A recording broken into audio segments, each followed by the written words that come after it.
Magandang umaga po kapamilya, ito po si Father J-Boy at tayo na po at magkape at pandasal. Pinagsisisihan mo ba ang iyong pinanggalingan dahil sa iyong sitwasyon ngayon? O pinagdidikdikan mo ba na ang iyong kamalasan ay dahil sa iyong mga magulang? Meron pa akong ikukwento.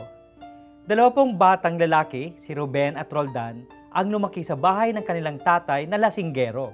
Alak na ang hawak sa umaga, lambanog pa rin ang huling kapiling sa gabi. Hindi nagtagal, naging miserable ang kanilang buhay dahil napunta sa inumin ang malaking parte ng kanyang sahod. Dahil hindi nila makayanan ang sitwasyon sa kanilang tahanan, iniwan ni Ruben at Roldan ang kanilang tatay upang makipagsapalaran sa Maynila. Taon ang lumipas nang hinanap ni Dr. Abelardo, isang psychologist, ang dalawang bata. Pinag-aaralan niya ang epekto ng alak sa isang tahanan. Nang matagpuan niya ang magkapatid, natuklasan niya ang pagkakaiba. Naging lasinggero din si Ruben tulad ng kanyang tatay, samantala si Roldan naman ay hindi umiinom ng alak.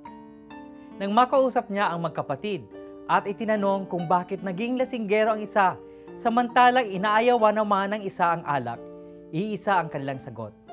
Ano ba ang makukuha mo sa isang lasinggerong tatay? Mga kapamilya, ang isang pangyayari sa ating buhay ay may dalawang epekto. Maaari itong maging sagabal sa pag-unlad o kaya maging tulong sa ating paglago sa buhay.